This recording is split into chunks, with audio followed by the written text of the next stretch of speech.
Ito po ang ating pag-uusapan ngayon, tax exemption income ceiling.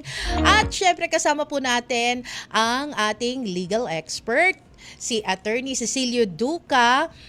Na-miss ko ito. Attorney, magandang hapon po. Kumusta po kayo? Na-miss ko kayo.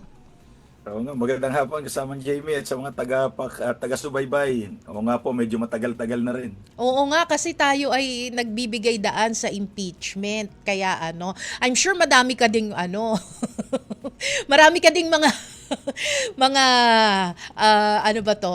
Sabihin natin mga opinion tungkol diyan sa mga nangyayari, 'di ba? Pero isa sa mga pinakamahalagang binanggit ng Pangulo kahapon sa kanyang SONA ito pong tax exempt income ceiling. Now, bago siguro tayo dumako doon, attorney, ano ba ang sinasabi ng batas paggawa sa mga ordinaryong empleyado when it comes to yung income tax?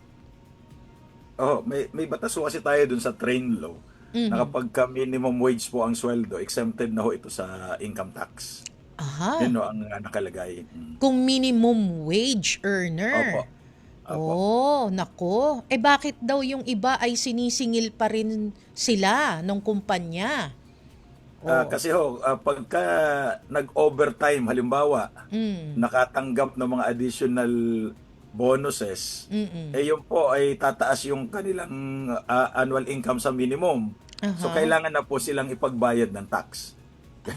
Ganun ho talaga. Kaya yung iba Okay. po, pag nag-overtime, o kaya may natanggap ang ibang kuhan, nagkakaroon sila ng income tax. Kaya yung iba ayaw na mag-overtime. Kasi Oo nga. napupunta rin lamang daw sa tax. Ah, oo, pero ang sarap nun, no? Buo mong makukuha yung sweldo mo. Ang minimum wage ngayon ay parang nasa 700 plus na eh. 'Di Opo, ba? 755 na po tayo ngayon sa Oo, Metro Manila. 755. Okay. So, ito, itinaas pa ng Pangulo yung binanggit niya kahapon no, sa SONA. Itinaas pa ng Pangulo yung parang masasakop nitong tax exemption na ito. So, Opo, yung annual income po ang titingnan natin, sabi ng Pangulo kahapon, pagka up to 350,000 yung kanyang kita sa isang taon, ay hindi na ho siya dapat kuhanan ng income tax. Okay. Attorney, ito po ba ay automatic? Ayan. Kasi, syempre, alam nyo naman, ang mga Pilipino kapag ka narinig yan, oy, ano daw? Oh, di ba? Mamaya awayin yung HR. Automatic po ba ito? Paano ho bang gagawin dito? Kino-compute po yan kung yung income niya sa loob ng isang taon ay consistent na hindi talaga lalagpas ng 350,000, baka ho hindi na talaga siya magbubuwis. Pero Aha. kung lumagpas nga po, magbubuwis pa rin ho yan. Kasi Mhm. may limit lang ho eh. Ang presumption ho kasi ng batas, taxable. Kaya pagka magkiklaim ka ng exemption, ang sabi nga po dyan ay construed in strictissime iuris, Aha. is strictly against the one claiming exemption Mm. and liberally in favor of the government. Okay. So, ito po ba ay kailangan pang dumaan sa mga mambabatas o kaya naman kailangan ba ng sabihin natin mag-execute na lang ng executive order para diyan? Pagka ho kasi ganyan, maaamyendahan yung tax code, kailangan po natin ng batas dyan. Kasi ang Pangulo po hindi po pwedeng gumawa ng batas, kaya Kongreso po ito. Kung itataas po yung ceiling, unless nandun na ho ito sa umiiral na batas, ay hindi ho po pwede. Kailangan pa natin mag-legislate ang ating Kongreso. Mhm. Okay. Pero po pwede naman ho na mas mabilisan kung halimbawa po ay executive order.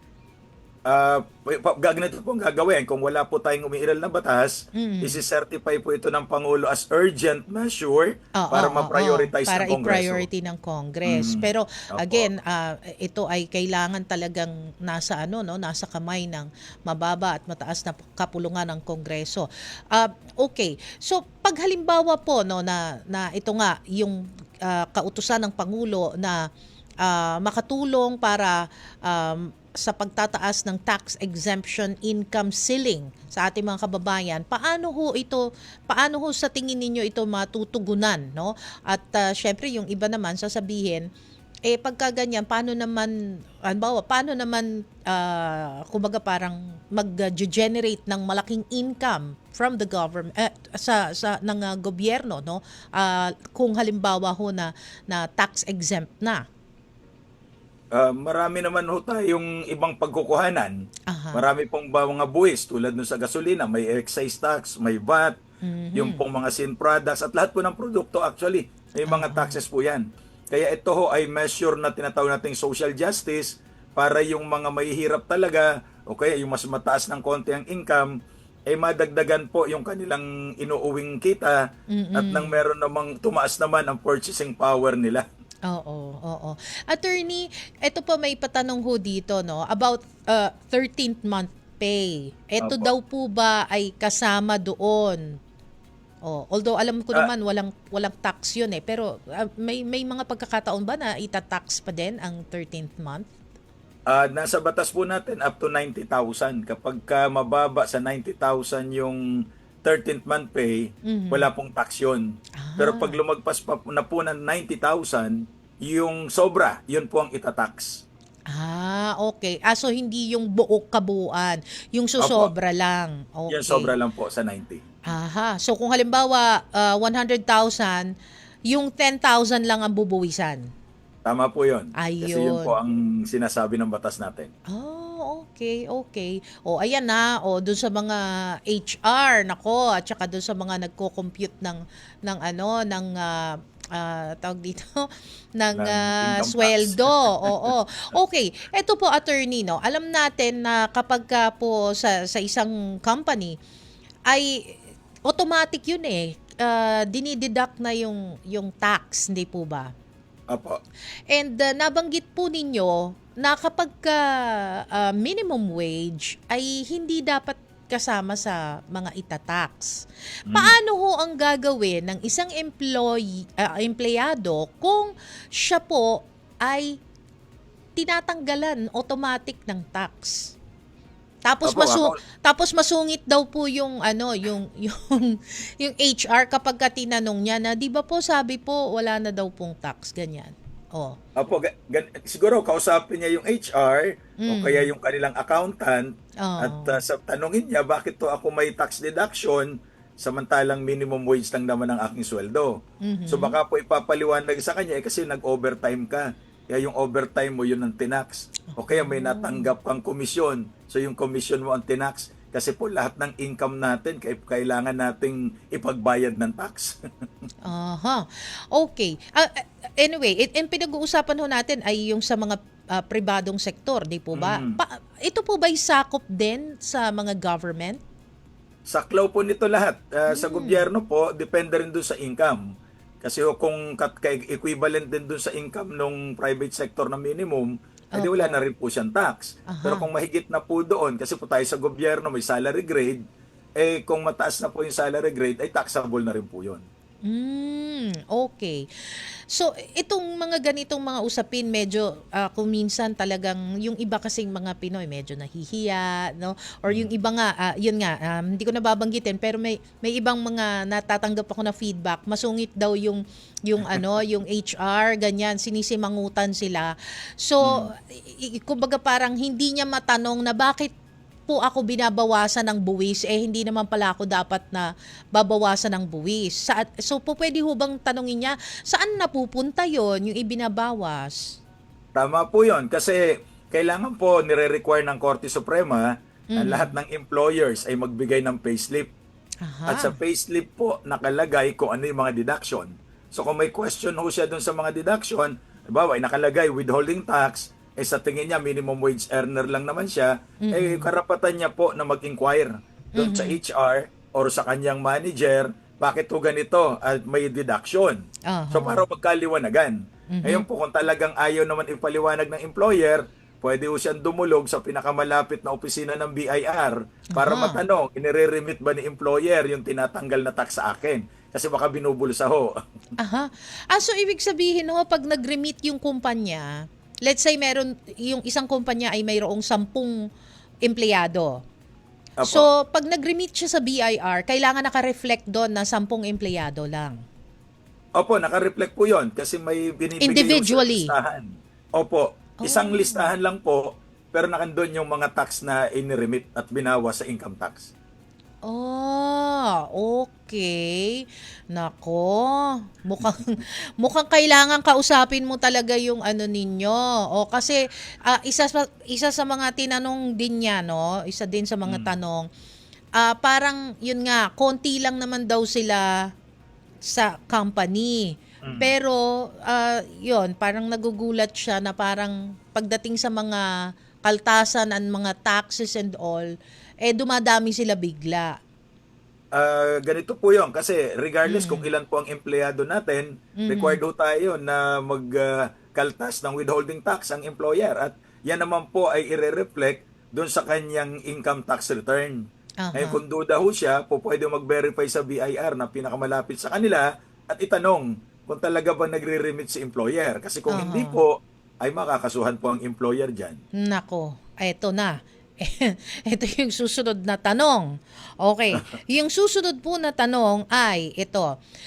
Si employer, ang sabi daw po ay hindi na kailangang mag-file ng income tax Ah, hindi po kailangan individually. Hindi po kailangan mag-file individually kung Mm. purely income lang ho, compensation income. Hindi Mhm. na po magpa-file kasi employer po ang magpa-file niyan, pero dapat ibigay po sa kanila yung income tax return. Pagka Mhm. natapos ho yung taxable year. So kailangan ibigay sa Aha. empleyado para prueba na talagang nakarating sa BIR yung tax na kinolekta. Oh, nako. So kapag ka wala yung tatak ng BIR at dapat yun yung pina-file ng company ay individual, hindi ba? So Opo, may individual. halimbawa ako meron akong sampung empleyado. So ako na yung gagawa ng kanilang ITR. Opo. So, dahil nga wala namang ikakaltas na buwis sa kanila, but still, kailangan pa ring i-file ito. Tama po ba? Tama po yon. Kailangan Aha. ano mag-reflect. At kahit na po walang kinakaltas, dapat meron din silang ITR kasi ginagamit ito sa maraming bagay eh. Halimbawa, may Mhm. mag-a-apply ka ng visa o kung ano man, hinahanap po yung ITR eh. So kaya kahit po binawasan ng tax o hindi, kailangan magkaroon ho ng kopya ng income tax return. Yung Form 2316 ho yata kung tama ang pagkakatanda ko. Oh, okay. So kung halimbawang hindi ito i-final at sinabi naman nung kumpanya na hindi okay na 'yan. Ah, so may hocus pocus po doon. Malamang po, wag ho silang papayag ng ganon kasi karapatan ho nila na makakuha ng income tax return. Ayun. Copy. Oo, ayun ang sinasabi. Ayan, very interesting yung ating pinag-uusapan, ano. So, marami siguro talagang hindi nakakaalam nito na yun nga, una, kapag ka kayo ay minimum wage earner, hindi na kailangan bawasan ng tax. But Mm. still, kailangan nyo pa rin pong mag-file ng ITR, no? And then, ito po ay, sabi ninyo kanina, kung halimbawa, pwede naman yon yung kumpanya ang gagawa nito para sa inyo, pero kailangan may kopya pa rin kayo. Ito po ba ay nag apply sa, hindi lamang sa private sector, kundi maging sa government din po? Applicable po lahat ito sa lahat ng employers at mga employees. So kaya lang Ayun. po kung purely compensation earner, income lang po, ang Oo. employer na po ang gagawa niyan at hindi na magpa-file yung empleyado. I see. Okay. So, ito po, hinuhulugan naman daw ni employer ang contribution ni empleyado.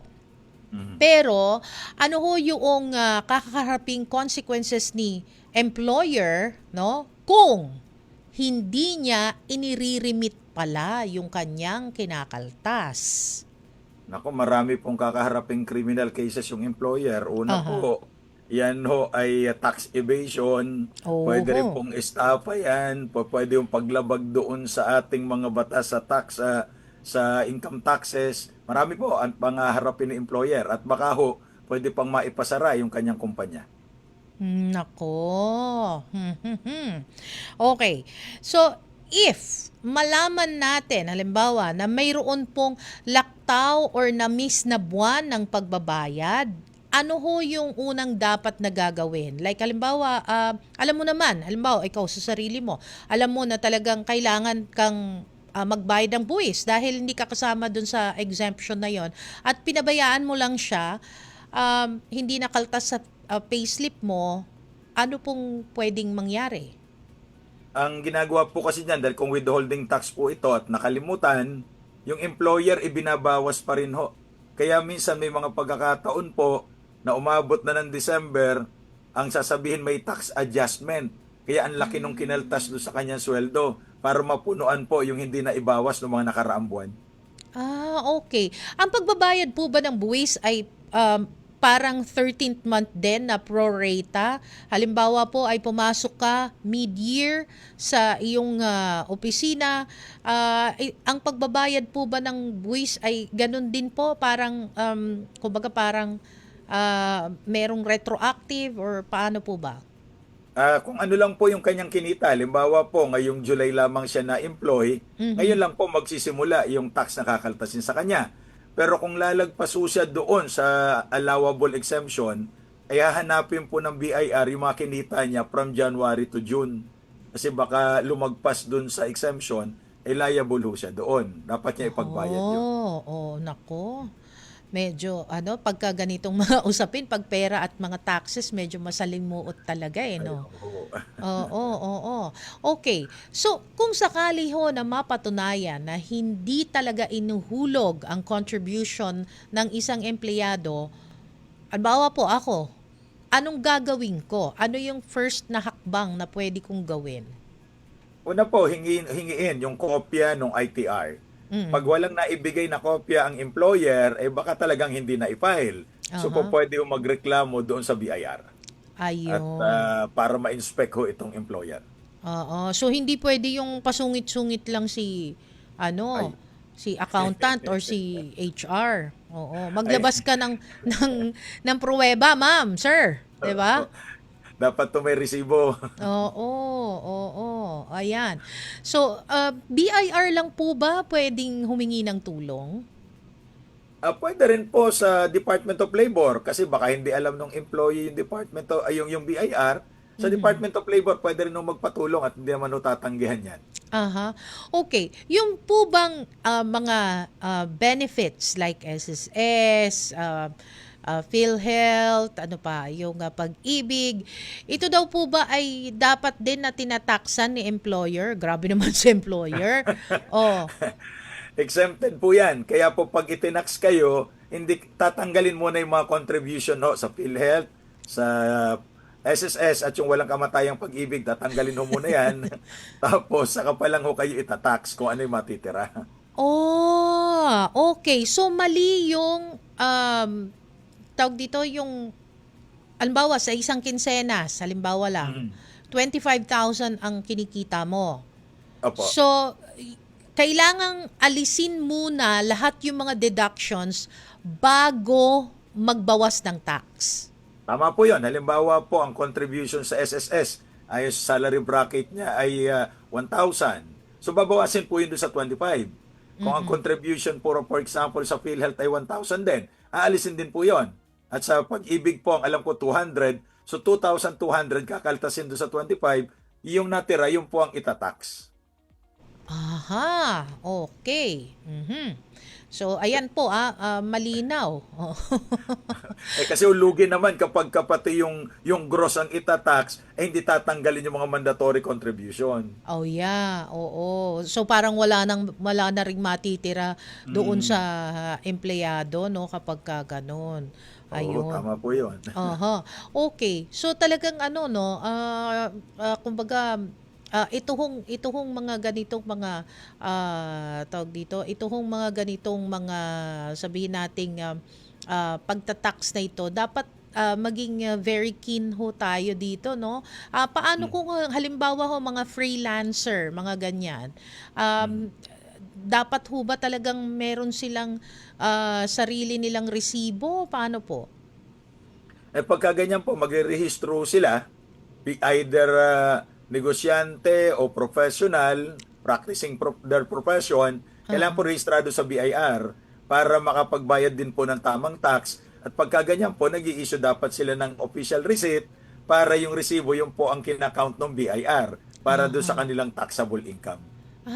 Okay. Nabanggit ninyo kasi mga professional. So, ibig sabihin, kasama po dito yung doktor. Ay, kasama po. Okay. So, attorney, eto, may tanong lang ako. Naku-curious lang talaga ako eh. Pagka dati, nung ako nagpapatingin pa sa doktor, ang subida or yung doctor's fee, no, ay nung time na nagpapatingin ako, basta medyo may kamahalan doon. Nung araw ang singil niya ay nasa 500 pesos na. Okay? Well, in fact, yung ibang mga doktor, ang subida noon ay kalahati. Anyway, 500 pesos. Nung nanghingi ako ng resibo, dahil syempre ipapakita ko dun sa sa opisina Sa kumpanya. namin, ganyan. Opo. Aba, sabi sa akin, kailangan po ng magbayad kayo additional na 50 pesos. Sabi, bakit ganun? Eh di parang ako din yung sumalo nung tax, di ba? Tama ho ba 'yon? Tama Tama ba? po Para lang para lang at least malinawan ho tayo, no? Kasi I'm sure maraming makaka-relate dito eh. Napakaswerte ho ninyo kung yung doktor ninyo ay talagang mabait, no? I have nothing against sa mga doctors, pero 'yon, curious lang ako. Tama ho ba yung ganong sistema? Na kapag ka manghihingi ka ng resibo, magpapataw sila ng additional 50 pesos or kung magkano pa. Oo. Tama po yun. Kasi kapag ka nag-issue ng resibo, may ipinapataw na 12% VAT yung value-added tax. Okay. So, hindi po yun iso-shoulder ng professional, ipapasa dun sa kanyang kliyente. Kaya po kapag ka nagpa-resibo kayo, reflected pati yung VAT. Ngayon, kung hindi nag-resibo, kaya mababa kasi hindi yun na i-remit sa BIR. Aray ko. So, attorney, kailangan tuwing magpapatingin, manghihingi ng resibo. Tama po yun. Kaya lang po may value-added tax yun. Aha. Okay. So, technically talagang ikaw pa din ang mag-shoulder nung VAT na yun. Okay. Opo. Kasi Okay. pass-on provision po yun. Oo, pero ang kagandahan lang naman nun, kung tayo ay nanghihingi ng resibo, correct me if I'm wrong, attorney, kung tayo ay nanghihingi ng resibo every time, no, ay nakakatiyak tayo na hindi mauuwi sa kawalan yung ating ibabayad na buwis, hindi ba? Kasi nandoon yun may resibo from the BIR. Oo. Tama po yun. At nakakasiguro tayo na nakakarating sa gobyerno yung ibinayad nating buwis. Magandang point 'yan Oo, okay. So sa mga tawag dito, sa mga professionals na talagang kailangan din mag-i-issue ng resibo, especially sa mga doctors, no. Idagdag Oo. ko lang po sa Jamie, Opo. pati yung mga binibili ho natin, lalo yun ng mga napakamahal na gasolina, Yeah. hihingi tayo ng resibo. Oo. Kasi po yun, parang sigurado tayo na nagbubuwis sila sa gobyerno. Kasi pag walang Oo. resibo, baka ho hindi i-count eh. Pwedeng sabihin systems loss. Systems loss. Oo. Anyway, eto pa, bigla lang pumasok sa isip ko. Paano po kung halimbawa naman abogado? Ayan. Yung per appearance po ba ninyo ay kailangan din mayroong resibo? Well, depende po sa arrangement nila ng kliyente. Kasi kung paparesibuhan, medyo mas tataas nga po dahil meron pong 12% VAT. Ayun. Yan nasa Okay. agreement po lang, nasa kontrata. Kasi hindi naman po lahat ng appearance magbabayad. Yung iba ho dyan, pro bono. Yeah. Yung iba naman po, kasama na dun sa package na Oo, na sila. tama. Kumbaga parang, pagka nanalo ako, eto yung percentage ko, parang ganon. Opo. Ayun. Okay. Well, anyway, napakaganda ng mga diniscuss natin ngayon, attorney, At napakahusay talaga ninyo magpaliwanag. Maliwanag pa sa sikat ng araw. Ano pong mensahe po ninyo sa ating pong mga, or baka mayroon po kayong, syempre, na panawagan na gustong ipaabot sa ating pong mga nanonood at nakikinig ngayong hapon? Ayan po, bilang mga manggagawa, may mga obligasyon no tayo. Mahalin natin ang ating trabaho Dahil pag wala pong trabaho, naghahanap tayo ng trabaho. So mahalin po natin ang ating trabaho. Yung mga employers naman, ay wag naman po natin pagsamantalahan yung kahinaan at kahirapan ng ating mga manggagawa. Tayo po ay maging patas sa isa't isa dahil yan naman po ay may pagpapalang kaakibat kung tayo ay mabait at patas sa ating kapwa. At Opo. patuloy po nating suportahan ang One Trabaho sa Radyo Pilipinas at syempre pwede ko kayo mag-subscribe sa CD Ducalo at saka meron po tayong bagong Facebook page. Ay, oo. Mhm. Mga gusto nyo doon sa manananggol ng masa. Ayan, Ayan. oo. Magaganda yung mga ni attorney dyan, nagsha-share ako niyan. Thank you Oo. po. Tsaka very funny yung mga mga ninyo, mga kino-comment ninyo. Maraming salamat po, attorney. And again, mabuhay po kayo. Ako po ay kabilang sa saksi ni Duca. Ayan. Mabuhay po ang mga saksi. Please don't forget to like, share, and subscribe to CD Duca Law, where law is made simple and life is made easier. See you next time!